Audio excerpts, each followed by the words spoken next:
Cosmopolitan Christ church సంగమా, cosmopolitan Christ church పరిశుద్ధ ఆదివారపు ఆరాధనకు మీ అందరికీ ప్రేమపూర్వకంగా ఆహ్వానం తెలియజేస్తూ ఉన్నాను. అందరూ ఎలా ఉన్నారు? అందరూ బాగుండాలి. మేము ఎల్లప్పుడూ ప్రార్థన చేస్తూ ఉన్నాం. మా కొరకు కూడా మీరు ప్రార్థించాలని కోరుకుంటా ఉన్నాను. ఇక ఆరాధన ప్రారంభించుకుంటాను గాను ప్రార్థన చేసుకుని ఆరాధనలకు ప్రవేశిద్దాం. మహోన్నతుడైన మా దేవ, కృపగల మా తండ్రి, పోయిన ఆదివారం నుంచి ఇంకా ఆదివారం అంతట్లో మీ కాపుదల రక్షణ భద్రత మా మీద ఉంచి మమ్మల్ని సజీవ లెక్కలో ఉంచి మా జీవితాల్లో శాంతి సమాధానం అనుగ్రహించిన దాన్ని బట్టి వందనాలు. మా యొక్క ప్రయాణ నడవడికల్లో మీరు అనుగ్రహించిన భద్రత బట్టి వందనాలు. ఇక్కడ కూడి చేరిన ప్రతి బిడ్డను లైవ్లో వీక్షిస్తున్న ప్రతి బిడ్డను మీరు జ్ఞాపకం చేసుకుని ప్రభానైనా ఆశీర్వదించండి. ఆరాధన ఆది నుంచి అంతవరకు మీ కాపుదల నుంచి ముందుకు నడిపించవలసిందిగా వీరంతో బ్రతిమలాడి అడిగి వేడుకొంచున్నాము తండ్రి, ఆమేన్. ప్రియ సంగమా, ఆరాధన ప్రారంభించుకుంటాను గాను ఆంధ్ర క్రైస్తవ కీర్తన పుస్తకం నుంచి ఆంధ్ర క్రైస్తవ కీర్తన పుస్తకం నుంచి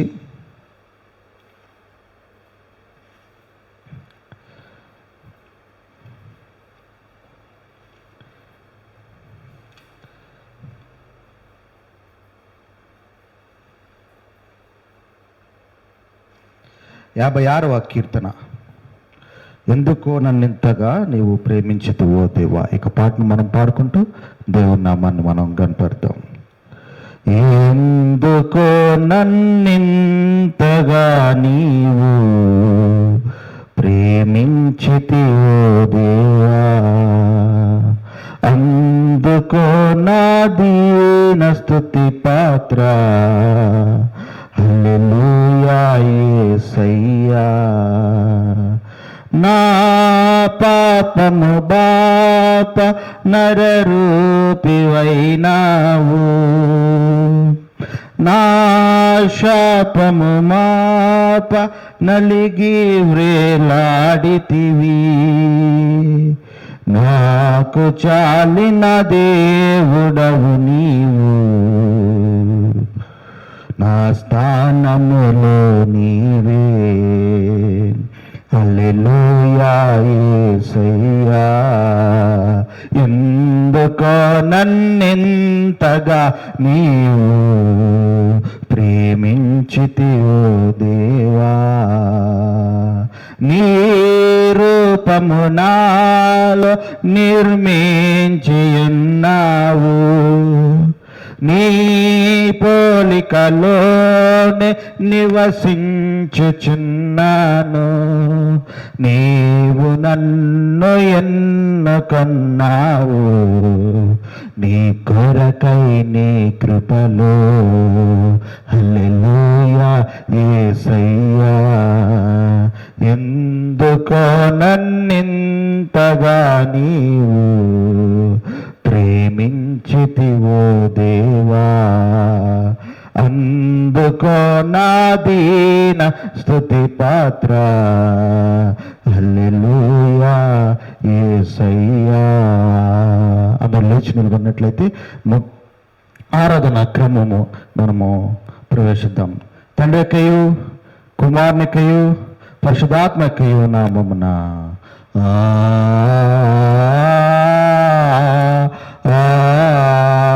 ఆమేన్. నీ వెలుగును నీ సత్యమును బయలుదేర్చేము, అవి నాకు త్రోవ చూపును.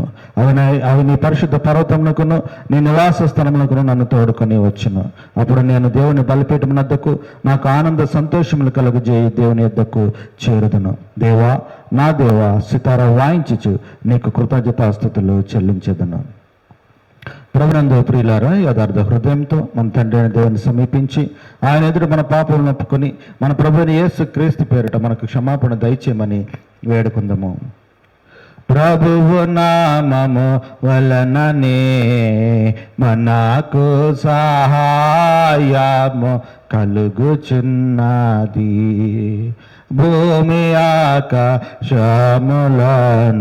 సృజించి నావాడు ఆయనే. ప్రభువు సన్నిధిని నా అతిక్రమములు నేను ఒప్పుకొందు నన్ను కంటిని. నీవు నా పాప దోషము పరిహరించి ఉన్నావు. మా సృష్టికర్తవు మేము వచ్చుకోవడం నైనా సర్వశక్తి గల దేవా, దీనులము పాపుల మగు మేము స్వాభావికంగా పాపులమనియు అపవిత్రులమనియు తలంపు వలన మాట వలన క్రియ వలన నీకు విరోధంగా పాపం చేస్తామనియు నీ ఎదుట ఒప్పుకొనుచున్నాము. కావున మేము మా ప్రభుని యేసుక్రీస్తు నిమిత్తమున నీ కృపను వెతుకుచు వేడుకొనుచు మితిలేని కనికరం గల నీ యొద్దకు ఆశ్రమనికై వచ్చున్నాము. అందరూ కలిసి చెప్పుకుందాం. మా కొరకు చనిపోటికే నీ జనతకు కుమారునిచ్చిన మిగుల కరుణగల దేవ, మమ్మల్ని కనికరించి ఆయన నిమిత్తమున మా సమస్త పాపములను క్షమాపణ దయచేయము. మేము నీ కృపచేత నిత్య జీవం పొందినట్లు నిన్ను గూర్చి నీ చిత్తమును గూర్చి సరైన జ్ఞానమును నీ వాక్యము తగిన విధేయతను మా యందు నీ పరిశుద్ధాత్మ వలన వృద్ధి పొందింపమని మా ప్రభుని యేసుక్రీస్తు ద్వారా వేడుకొనుచున్నాము. ఆమేన్. మన పరలోకపు తండ్రి యొక్క సర్వశక్తి గల దేవుడు మనల్ని కనికరించి మన కొరకు చనిపోటకే తన యొక్క కుమారునిచ్చి ఆయన మూలమున పాపములన్నిటినీ క్షమించుచున్నాడు. ఆయన నామం ముందు విశ్వాసం ఉంచి వారికి దేవుని కుమారులగటకు అధికారం ఇచ్చుచు వారికి తన పరిశుద్ధాత్మను అనుగ్రహించిన నమ్మి బాప్తిసం పొందినవాడు రక్షించబడును. ఓ ప్రభువా, ఈ రక్షణ మా అందరికీ దయచేయము.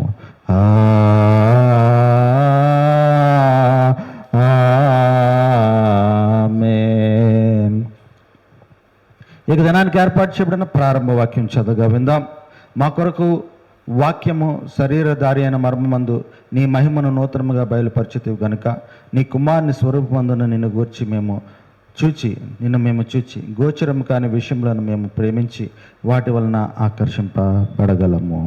తండ్రికిన్ కుమారునికిన్ పరిశుద్ధాత్మా కను ఆదియందు ఎప్పుడు ఎల్లప్పుడు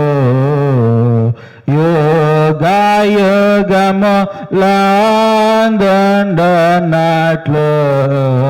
మహిమ కలుగును గాక.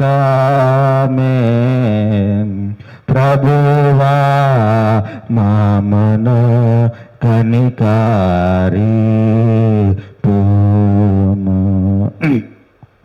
ప్రభువా మమ్మును కనికరింపుము.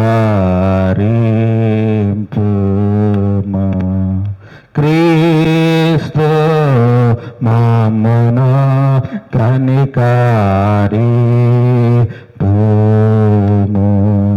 క్రీస్తు మమ్మును కనికరింపుము.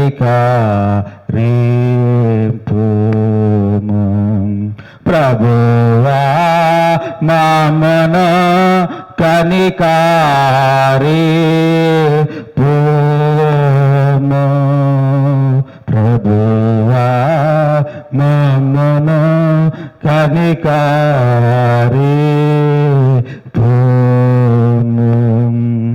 సర్వోన్నతమైన వానిలో దేవునికి మహిమా కలుగును గాక.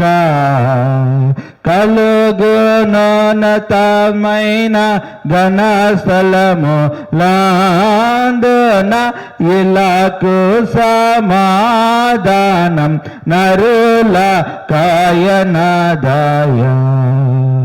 ప్రభువైన దేవా పరమరాజా సర్వ పరిపాల పరిపూర్ణ శక్తి గల పరమ జానక నిన్ను మహిని స్తుతించుచు మరి పొగడుచున్నాము. మహిమా పరచుచు ఆరాధించుచున్నాము నిన్ను. మహిమాతిశయమును మది తలంచియో నీకు మహిని మా స్తుతి కృతజ్ఞతలిచ్చుచున్నాము.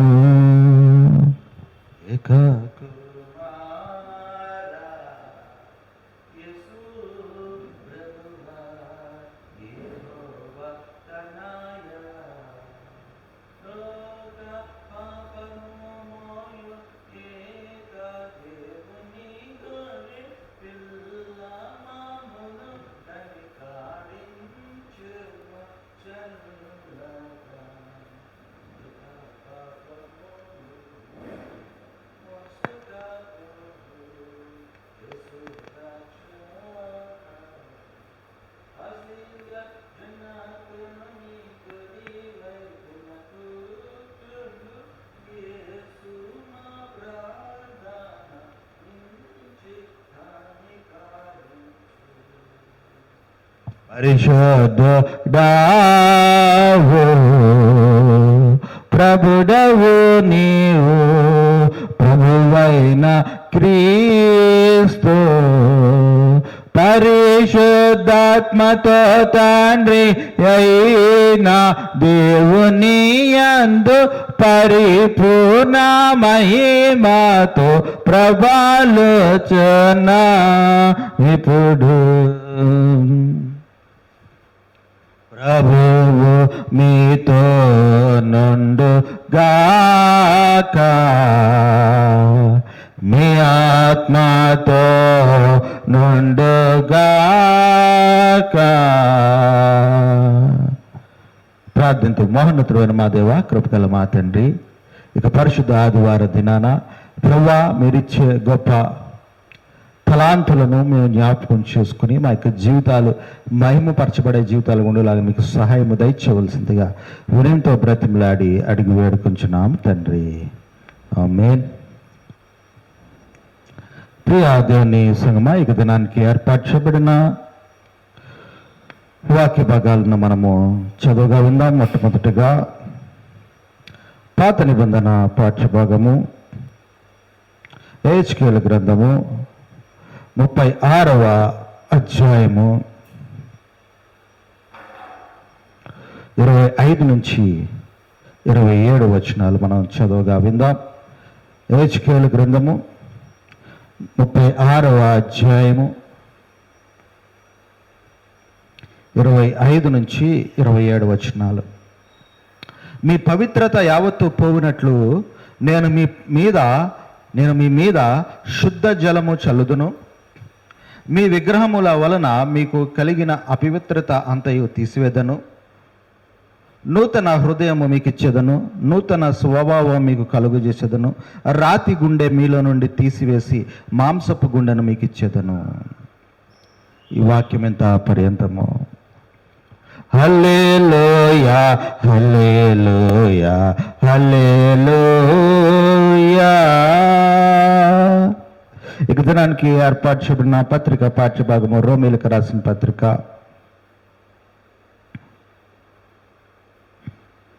8వ అధ్యాయము 29 నుంచి 39 వచనాలు. రోమీలకు రాసిన పత్రిక 8వ అధ్యాయము 29 నుంచి 39 వచనాలు. ఎందుకనగా తన కుమారుడు అనేక సహోదరుల్లో జ్యేష్ఠుడగినట్లు దేవుడు ఎవరిని ముందుగా ఎరిగనో వారు తన కుమారునితో స్వారూప్యం గలవారగుటకు వారిని ముందుగా నిర్ణయించను, మరియు ఎవరిని ముందుగా నిర్ణయించనో వారిని పిలిచెను, ఎవరిని పిలిచెనో వారిని నీతిమంతులుగా తీర్చెను, ఎవరిని నీతిమంతులుగా తీర్చెనో వారిని మహిమపరచెను. ఇట్లుండగా ఏమందము, దేవుడు మన పక్షమునుండగా మనకు విరోధి ఎవడు? తన సొంత కుమారుని అనుగ్రహించుటకు వెనుతీయక మన అందరి కొరకు ఆయనను అప్పగించిన వాడు ఆయనతో పాటు సమస్తమును మనకెందుకు అనుగ్రహింపడు? దేవుని చేత ఏర్పరచబడిన వారి మీద నేరము మోపువాడెవడు? నీతిమంతులుగా తీర్చువాడు దేవుడే. శిక్ష విధించేవాడెవడు? చనిపోయిన క్రీస్తు యేసే. అంతేకాదు మృతుల్లో నుండి లేచిన వాడును దేవుని కుడిపార్శ్వన ఉన్నవాడును మన కొరకు విజ్ఞాపనము కూడా చేయవాడును ఆయనే. క్రీస్తు ప్రేమ నుండి మనలను ఎడబాపు వాడేవాడు? శ్రమ అయినను, బాధ అయినను, హింస అయినను, కరువు అయినను, వస్త్రహీనత అయినను, ఉపద్రవమైనను, ఖడ్గమైనను మనల్ని ఎడబాపున. ఇందును గూర్చి వ్రాయబడినది ఏమనగా, నిన్ను బట్టి దినమల్లా మేము వధింపబడిన వారము, వధకు సిద్ధమైన గొర్రెలమని మేము ఎంచబడిన వారము. అయినను మనల్ని ప్రేమించిన వాని ద్వారా మనము వాటన్నిటిలో అత్యధిక విజయం పొందుచున్నాము. మరణమైనను, జీవమైనను, దేవదూతలైనను, ప్రధానులైనను, ఉన్నవి అయినను, రాబోవినవైనను, అధికారులైనను, ఎత్తైనను, లోతైనను, సృష్టింపబడిన మరి ఏదైనను మన ప్రభువైన యేసు క్రీస్తు నందలి దేవుని ప్రేమ నుండి మనల్ని ఎడబాప నెరవేరవని రూఢిగా నమ్ముచున్నాను. ఇంతటితో ఇక దినానికి ఏర్పాటు చేయబడిన పత్రికా పాఠ్యభాగము ముగించబడి ఉన్నది. పరిశుద్ధుడవగు దేవా, పావన శాక్తుడ దేవా, పావన మోక్ష దేవా, మామును కనికరించుము. ఇక దినానికి ఏర్పాటు చేయబడిన సువార్త పాఠ్యభాగము యోహాను సువార్త 17వ అధ్యాయము 20 నుంచి 26 వచనాలు. యోహాను సువార్త 17వ అధ్యాయము 20 నుంచి 26 వచనాలు. అందరూ లేచి నిలబడతాం. ఓ ప్రభువా నీకు మహిమ కలుగును గాక. యోహాను సువార్త 17వ అధ్యాయము 20 నుంచి 26 వచనాలు. మరియు నీవు నన్ను పంపితివని ఈ లోకము నమ్మనట్లు తండ్రి నా యందు నీవును నీ యందు నేను ఉన్నలాగున వారును మన యందు ఏకమై ఉండవలనని వారి కొరకు మాత్రం నేను ప్రార్థించట్లేదు. వారి వాక్యము వలన నా యందు విశ్వాసం ఉంచి వారందరూ ఏకమై ఉండవలనని వారిని కొరకు ప్రార్థించున్నాను. మనము ఏకమై ఉన్నలాగున వారును ఏకమై ఉండవలనని నీవు నాకు అనుగ్రహించిన మహిమను నేను వారికి ఇచ్చితిని. వారి యందు నేనును నా యందు నీవును ఉండటం వలన వారు పరిపూర్ణులుగా చేయబడి ఏకముగా ఉన్నందున నీవు నన్ను పంపితివనియు నీవు నన్ను ప్రేమించినట్టే వారిని కూడా ప్రేమించితివనియు లోకము తెలుసుకున్నట్లు నాకు అనుగ్రహించిన మహిమను వారికి ఇచ్చితిని. తండ్రి నేనెక్కడ ఉందునో అక్కడ నీవు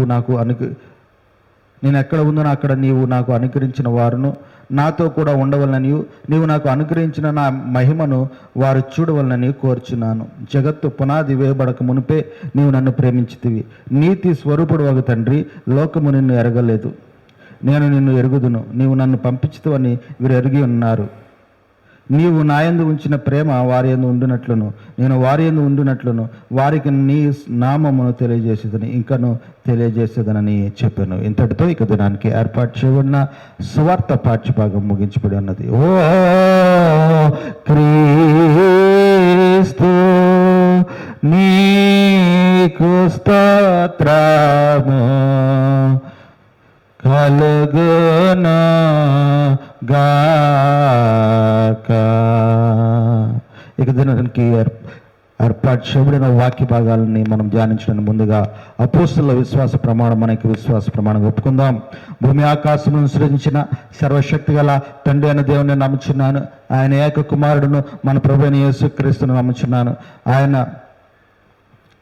పరిశుద్ధాత్మ వలన గర్భమును ధరింపబడి కన్య అయిన మరియకు పుట్టి పుంటి పిలాతు అధికారం క్రింద శ్రమపడి సిలువ వేయబడి చనిపోయి సమాధి చేయడం అదృశ్య లోకములోనికి దిగినని చనిపోయిన వారిలో నుండి మూడో దినమున లేచి పరలోకమునికి ఎక్కి సర్వశక్తి గల తండ్రి అయిన దేవుని కుడి చేతి వైపున కూర్చుని ఉన్నాడని సజీవులకును మృతులకును తీర్పు చేయుటకు అక్కడ నుండి వచ్చినని నమ్ముచున్నాను. పరిశుద్ధాత్మను నమ్ముచున్నాను. పరిశుద్ధ క్రైస్తవ సగమగు పరిశుద్ధుల సహవాసమును పాప క్షమాపణయు శరీర పునరుద్ధానము నిత్య జీవమును ఉన్నవని నమ్ముచున్నాను. ఆమేన్. ప్రియా దేవుని సంగమా, ఇక పరిశుద్ధ ఆదివారానికి ఏర్పాటు చేయబడిన వాక్య భాగాల్ని ధ్యానించడానికి ముందుగా చిన్న విన్నపం. ఇక దినము మా యొక్క కుమారుడు హృదాన్ ప్రిన్స్ యొక్క పుట్టినరోజు. దేవుడు బిడ్డకు అనుగ్రహించిన నూతనమైన సంవత్సరాన్ని బట్టి దయా కిరీటాన్ని బట్టి మొట్టమొదటిగా మేము ప్రభువైన యేసుక్రీస్తు వారికి వారి యొక్క పాదాలకు లెక్కలేని స్తుతులు స్తోత్రాలు చెల్లించుకుంటా ఉన్నాం. బిడ్డను దేవుడు గతించిన సంవత్సరం అంతా అనేకమైన పరిస్థితుల నుంచి కాచి కాపాడి మరొక నూతన సంవత్సరంలోనికి ప్రవేశపెట్టిన విధానం బట్టి బిడ్డ కొరకు హృదయాన్ని కొరకు మీ యొక్క వ్యక్తిగత ప్రార్థనలో, కుటుంబ ప్రార్థనలో, మీకు సంఘ ప్రార్థనలో బిడ్డ కొరకు మీరు ప్రార్థించాలని, బిడ్డను మీరు నిండారులుగా ఆశీర్వదించాలని కోరుకుంటా ఉన్నాను. Thank you. మరి ఇక దినానికి ఏర్పాటు చేయబడిన వాక్య భాగాలు మనం చూసినట్లయితే పాత నిబంధన పాఠ్యభాగం యెహెజ్కేలు గ్రంథము 36వ అధ్యాయము 25 నుంచి 27 వచనాలు మనం చదవగా విన్నాం. ఒకసారి చూసినట్లయితే మీ అపవిత్రత యావత్తు పోవునట్లు నేను మీ మీద శుద్ధ జలము చల్లుదను, నూతన హృదయము మీకు ఇచ్చేదను, నూతన స్వభావం మీకు కలుగజేసేదను, రాతి గుండె మీలో నుంచి తీసివేసి మాంసపు గుండెను మీకు ఇచ్చేదను అంటున్నాడు. హృదయం ఈ వాక్యాన్ని చాలా సందర్భాలు మనం విని ఉంటాం, దీన్ని మనం ధ్యానం చేసి ఉంటాం. ఇక్కడ ఇదంతా కూడా మాంసపు గుండెను మీకు ఇస్తాను, రాతి గుండెను తీసేస్తాను అనే దాని మీద చాలా మరి అనుభవాలను మనం కలిగి ఉన్నాం. అయితే ఇక్కడ మనం చూసినట్లయితే శుద్ధ జలము, ఇక దినము దేవుడు మనతో మాట్లాడుతూ శుద్ధ జలమును మీకు ఇస్తానంటున్నాడు. అయితే ఇక శుద్ధ జలం ఏంటి? ఇక శుద్ధ జలము వలన మనకున్న అపవిత్రత అంతా పోతుందంట. మన యొక్క హృదయము నూతనపరచబడుతుందంట. నూతనమైన స్వభావాన్ని మనం కలిగి ఉంటామంట. మాంసపు గుండెని ఇస్తాడంట, రాతి గుండెని తీసేసి. ఏంటి అంత విలువైన ఆ యొక్క శుద్ధ జలం అంటే? ఇది శుద్ధ జలము అంటే క్లీన్ వాటర్ ఇంగ్లీష్లో, లేకపోతే మంచి నీళ్లు మన యొక్క కలోకియల్ లాంగ్వేజ్లో. మరి ఇంకా మంచి నీళ్ళకి అంత విలువ ఏమిటి? ఇక శుద్ధ జలము అంటే అది మామూలు జలము కాదు. ప్రభువైన యేసుక్రీస్తు వారు సిలువ వేయబడి కార్చిన రక్తము ఇక శుద్ధ జలము. ఆ యొక్క ప్రభువైన యేసుక్రీస్తు వారి యొక్క రక్తము వలన, త్యాగము వలన మన యొక్క జీవితాల్లో నూతనమైన జీవితము, నూతనమైన స్వభావము, రాతి గుండి తొలగిపోయి మాంసపు గుండె అనుగ్రహించబడుతుందని ఇక మాట ద్వారా చెప్తా ఉన్నాడు ప్రియమైన సంగమా. శుద్ధ జలము అంటే ప్రభువైన యేసుక్రీస్తు వారి యొక్క రక్తము త్యాగానికి ప్రతీక. ఆ యొక్క రక్తము తండ్రి తన యొక్క కుమారుడిని మనల్ని రక్షించడానికి తన యొక్క కుమారుడినే బలి చేసిన విధానానికి ప్రతీక. ప్రపంచంలో ఏది ఉన్నా లేకపోయినా మన యొక్క బిడ్డలే ప్రపంచంగా బ్రతికే వారిగా మనం ఉన్నాం. మరి తండ్రి అటువంటి ప్రేమించిన తన యొక్క కుమారుడిని పాపములో మునిగిపోయిన మన కొరకు ఇవ్వడం అనేది ఎంత గొప్ప విషయమో, ఎంత విలువైన విషయమో. అయితే అదే విలువ ఇక శుద్ధ జలానికి కలిగి ఉంది. ఎందుకంటే ఇక శుద్ధ జలం అంటే ప్రభువైన యేసుక్రీస్తు వారు సిలువ మీద కార్చిన రక్తముగా మనము చూడవలసిన పరిస్థితి ఇక్కడ ఉన్నది ప్రియమైన సంగమా. శుద్ధ జలము, ఇక వాటర్ యొక్క వాల్యూ ఎంత పెరిగిపోతుందంటే, ఇక మన న్యూస్ పేపర్లను చూశాను. ఇక గవర్నమెంట్ వాటర్ మన యొక్క ఇంటికి ట్యాపుల ద్వారా రావాలంటే 1 లీటర్కి 50 రూపాయలు ఖర్చు అవుతుందంట. అంటే వాటర్ని మనం కొన్ని సంవత్సరాల క్రితం నుంచి కొనుక్కోవడం మొదలుపెట్టేసాం మనం. కాకపోతే ఆ యొక్క భారము మనకు కనిపించడం లేదు కాబట్టి దాని యొక్క విలువ మనకి అర్థం అవటం లేదు. అది ముందు రోజుల్లో మరి దాని యొక్క విలువ కూడా మనకి ఆ యొక్క భారాన్ని బట్టి మనకు తెలుస్తుంది. పెద్ద పెద్ద కంపెనీలు గూగుల్, అమెజాన్ ఇవన్నీ కూడా వారి యొక్క AI డేటా సెంటర్స్ని మన దగ్గర పెట్టడానికి గల కారణం ఏమిటి? వాటర్. ఆ యొక్క డేటా సెంటర్స్ని కూలింగ్ చేయడానికి, రీసైక్లింగ్ చేయడానికి ఆ యొక్క సముద్ర జలాలు లేకపోతే మన దగ్గర ఉన్న వాటర్ రిసోర్సెస్ వారికి అవసరం. ఆ యొక్క సముద్ర జలాల యొక్క విలువ వారికి తెలుసు కాబట్టి ఎక్కడో 1000 కిలోమీటర్ల దూరంలో ఉన్న ఆ యొక్క అమెజాన్, గూగుల్ సంస్థలు ఇక్కడికి వచ్చి వారి యొక్క సంస్థలు డేటా సెంటర్స్ని పెడతా ఉన్నాయి. ఆ యొక్క వాటర్ వారికి ఇవ్వడం ద్వారా ఈ లోకల్గా ఉండే మనకు ఇబ్బందులు ఉండొచ్చు, అది వేరే సబ్జెక్ట్. బట్ ఏంటంటే ఇక విలువ ఎక్కడో ఉన్న వాళ్ళు తెలుసుకుంటున్నారు, మనం తెలుసుకోలేకపోతా ఉన్నాం. ఇక పరిశుద్ధ జలం యొక్క విలువ అనేక మంది క్రైస్తత్వంలో లేనివారు, తరతరాలుగా క్రైస్తవంలో ఉన్న మనము తెలుసుకోలేకపోతున్నాం, కానీ క్రైస్తత్వంలో లేనివారు తెలుసుకుని దేవుని యొక్క రక్షణలోనికి వస్తూ ఉన్నారు. కాబట్టి ప్రియసంగమా, మనలో ఉన్న పాపాన్ని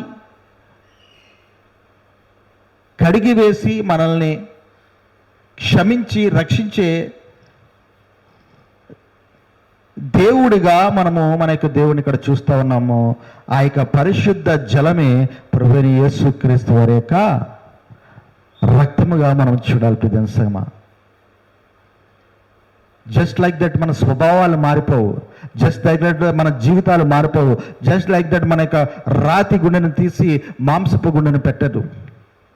అది తండ్రి తన యొక్క కుమారుడిని త్యాగము చేయడం ద్వారా వచ్చిన యొక్క శుద్ధ జలము అని మనం అర్థం చేసుకోవాలనేది ఇక పాత నిబంధన పాఠ్యభాగంలో దేవుడు మనతో మాట్లాడుతూ ఉన్నాడు. అలాగే ఇక దినానికి ఏర్పాటు చేయబడిన పత్రిక పాఠ్యభాగాన్ని మనం చూసినట్లయితే రోమిలికి రాసిన పత్రిక 8వ అధ్యాయము 29 నుంచి 39 వచనాలు మనం చదవగా విన్నాం. ఇక్కడ 28వ వచనం మనం ఒకసారి చూద్దామండి. దేవుని ప్రేమించు వారికి అనగా ఆయన సంకల్పము చొప్పున పిలువబడిన వారికి మేలు కలుగుటకై సమస్తము సమకూడి జరుగుచున్నవని ఎరుగుదాము. ఎందుకనగా తన కుమారుడు అనేక సహోదరుల్లో జ్యేష్ఠునగునట్లు దేవుడు ఎవరిని ముందు ఎరిగెనో వారు తన కుమారునితో స్వారూప్యం గలవారొకటికి వారిని ముందుగా నిర్ణయించెను. మరియు ఎవరిని ముందుగా నిర్ణయించెనో వారిని పిలిచెను. మరి ఎవరిని పిలిచెనో వారిని నీతిమంతులుగా తీర్చెను. ఎవరిని నీతిమంతులుగా తీర్చెనో వారిని మహిమ పరిచెను. ఇక మాటను మళ్ళీ ఒకసారి మనము చూసినట్లయితే, దేవుడు ఎవరిని ముందుగా ఎరిగేనో అంటే ఎవరిని పిలిచెనో, కాలింగ్ అంటారు. వారు తమ కుమారునితో సారూప్యం కలవారొకటకు వారిని ముందుగా నిర్ణయించెను. మరియు ఎవరిని ముందుగా నిర్ణయించెనో వారిని పిలిచెను. ఎవరిని ముందుగా నిర్ణయించెనో వారిని పిలిచెనంట. ఫస్ట్ పాయింట్ దేవుని యొక్క నిర్ణయము, రెండవది దేవుని యొక్క పిలుపు. ఏమండి, మరియు ఎవరిని ముందుగా నిర్ణయించిన వారిని పిలిచెను. ఎవరిని పిలిచెనో వారిని నీతిమంతులుగా ఎంచబడ్డం మూడవ విషయం. అలాగే ఎవరు నీతిమంతులుగా తీర్చెనో వారిని మహిమపరచెను. ఇన్ని విషయాలు, ఇక 4-5 పాయింట్లు ఈ యొక్క పత్రిక పాఠ్యభాగంలో దేవుడు మనతో మాట్లాడుతాడు. ఈ యొక్క 4-5 పాయింట్లని కలిపి గోల్డెన్ చైన్ అనొచ్చు. ఏమండి, బంగారం రేట్లు ఎవరైనా పెరిగిపోయినాయి, ఇంపోర్ట్ డ్యూటీ పెరిగిపోయింది, బంగారం కొనుక్కోవద్దు, మనం సేవ్ చేసుకోవాలని మరి చెప్తున్న పరిస్థితుల్లో ఇక వాక్యము ద్వారా దేవుడు మనతో మాట్లాడితే it is a golden chain. ఏంటండి, మనకి విశ్వాస జీవితంలో బంగారపు గొలుసుగా ఇక మాటలు ఉన్నాయంట. ముందుగా నిర్ణయము. దేవుడు మనల్ని పిలవడానికి నిర్ణయించుకోవడం ఏ విధంగా అవుతుందంటే, మనము దేవుని చిత్తానుసారముగా జీవించడం ద్వారా దేవుడు మనల్ని పిలవాలని నిర్ణయించుకుంటాడు. దేవుని చిత్తానుసారంగా ఏ విధంగా మనము నడుచుకోవాలి అనేది దేవుని యొక్క వాక్యంలో ఉంటుంది, పరిశుద్ధ గ్రంథంలో ఉంటుంది. సో దేవుని యొక్క నిర్ణయము, చిత్తము మన జీవితంలో ఉండాలి అంటే మన జీవితంలో ఆటోమేటిక్గా ఎట్టి పరిస్థితుల్లో దేవుని యొక్క వాక్యము, పరిశుద్ధ గ్రంథము అనేది ఉండాలి మొట్టది. రెండవది, నిర్ణయించబడిన తర్వాత పిలుస్తాను అంటున్నాడు. కాలింగ్ అంటే ఆయన యొక్క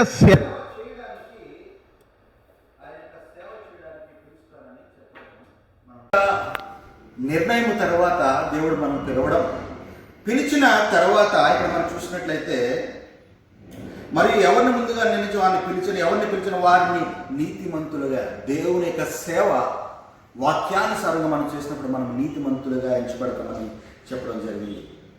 అలాగే నీతిమంతులుగా ఎంచబడిన వారు మనము గణపరచబడతాము,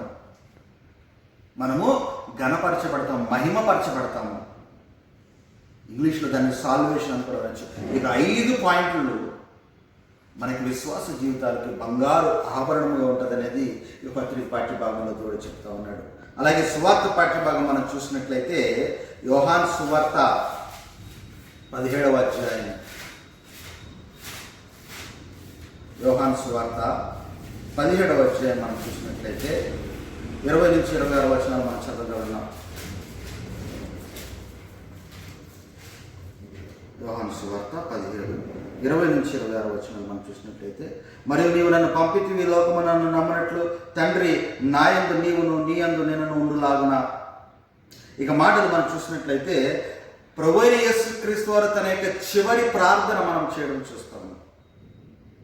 ఇంకా సులువుగా అప్పగించబడడానికి ముందుగా చేస్తున్న ప్రార్థన మన కొరకు చేస్తున్నాం అన్నాడు. తండ్రితో మాట్లాడుతూ, నేను నీ యందు విశ్వాసం ఉంచినట్లు వీరు నా యందు విశ్వాసం ఉంచారు, కాబట్టి నీవు వీరిని చూసుకోవాలి. అనేసి చెప్తూనే మనకు చెప్తున్నాడు ఏంటంటే మీరందరూ కూడా ఐకమత్యముగా ఉండండి. మీరందరూ ఐకమత్యంగా యూనిటీగా ఉన్నట్లయితే దేవుని యొక్క ప్రేమను మీరు పొందుకోగలుగుతారు అని చెప్తా ఉన్నాడు ప్రియ దేవుని సంగమా. కాబట్టి ఇక వారి యొక్క వాక్యం మనం చూసినట్లయితే పాత నిబంధన పాఠ్యభాగంలో శుద్ధ జలం అంటే దేవుని యొక్క రక్తముగా మనం చూస్తూ ఉన్నాం. పత్రిక పాఠ్యభాగంలో నిర్ణయించుకోవడము, పిలువబడము, నీతిమంతులుగా తీర్చబడ్డము, మహిమపరచబడ్డము, రక్షణ పొందటము, ఇవన్నీ కూడా ఈ 5 కూడా మనకు బంగారు ఆభరణములుగా మనము చూడగలుగుతున్నాం. మరి చివరిగా దేవుని యొక్క చివరి ప్రార్థన మనం అందరం ఐక్యమత్యంగా ఉండాలనే ప్రార్థనగా మనం చూస్తూ ఉన్నాం. ఒక చిన్న వాక్యాన్ని దేవుడు ఆశీర్వదించి దీవించి కాచి కాపాడము కాక ఆమేన్. మరి అందరూ లేచి నిలబడినట్లయితే ముగింపు ప్రార్థన ఆశీర్వాదం మనం ముగించుకుందాం. వానతులైన మా దేవ, కృపగల మా తండ్రి, పరిశుద్ధ ఆదివారం యొక్క ప్రత్యేకమైన దీవులతో ఈ దినము నూతనమైన సంవత్సరంలో ప్రవేశించి తన యొక్క పుట్టినరోజు జరుపుకుంటున్న ప్రిన్స్ని ప్రత్యేకంగా జ్ఞాపకం తీసుకుని ఆశీర్వదించండి. పరిశుద్ధ ఆదివారం యొక్క ప్రత్యేకమైన దీవులతో కాస్మోపాలిటన్ క్రైస్ట్ చర్చ్ సంఘ సభ్యులైన తండ్రి, కాస్మోపాలిటన్ సంఘ సభ్యులండి అనేసి ప్రభాన తండ్రి, కాస్మోపాలిటన్ క్రైస్ట్ చర్చ్ సంఘ సభ్యులందరినీ జ్ఞాపకం చేసుకునండి. వీధి పరిచారకులను జ్ఞాపకం చేసుకునండి. ఏజెన్సీ పరిచారకులను జ్ఞాపకం చేసుకునండి. అమ్మగారు నాన్నగారు భుజములు, చిన్న కుటుంబాలు, మిన్ని ఆచరణ మెరడిన సింఫనీ డానియల్ జిమ్ని దాతలకు అమ్మగారు నాన్నగారు తమ్ముడు కుటుంబాలని ఇక పరిశుద్ధ ఆదివారం ప్రత్యేకమైన దీంతో దీవించి కాచి కాపాడి వారమంతట్లో మీకు ఆపరించి నడిపించవలసిందిగా వినయంతో బ్రతిమలాడి అడిగి వేడుకుంటున్నాము తండ్రి. ఆమేన్. పరలోకమందున మా తండ్రి, నీ నామం పరిశుద్ధపరచబడిన గాక, నీ రాజ్యం వచ్చిన గాక, నీ చిత్తం పరలోకమందు నెరవేర్చినట్లు భూమి అందును నెరవేరిన గాక. మనదిన ఆహారాన్ని మాకు దయచేయము. మెడల అపరాధం చేసిన వారిని క్షమించిన ప్రకారం అపరాధం క్షమించము. శోధన తేక విషయం తప్పించము. రాజ్యము, శక్తి, మహిమ నిరంతరం నీవన్నావు తండ్రి. ఆమేన్. తండ్రి దేవుని యొక్క ప్రేమ, కుమారునికి సమాధానం, పరిశుద్ధాత్మిక అన్యోన్య సహవాసం ఇప్పుడు ఎల్లప్పుడూ మనందరికీ తోడండి కాచి కాపాడి ముందుకు నడిపించిన గాక. ఆమేన్. ఆశీర్వాదముల్ మా మీద వర్షింపచేయుమేషా, ఆశతో నమ్మి ఉన్నాము నీ సత్య వాగ్దత్తము. ఈ మాయి మీద క్రమ్మారించుము దేవా, క్రమ్మారా నీదు ప్రేమ వర్షాంబు, కృమ్మారించుము దేవా. ఆమేన్. అందరికి వందనాలండి. ఈ కార్యక్రమం ముగించబడింది. God bless you, God bless you.